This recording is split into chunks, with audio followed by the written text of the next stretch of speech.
to change the language on Remitly, a website that facilitates money transfers in the US. Start by opening a web browser and typing in Remitly to access the company's website. Before logging in, you'll see various sections, including options to sign up or log in. Click the login button and enter your email and password to gain access to your account.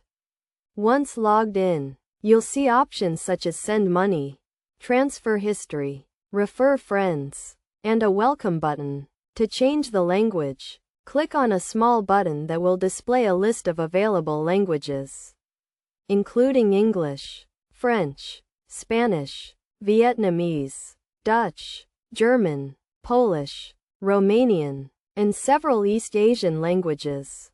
Alternatively, you can change the language by going to the Transfer History section, selecting a specific transfer to manage, clicking on Share, and then choosing from the language list in the resulting pop-up.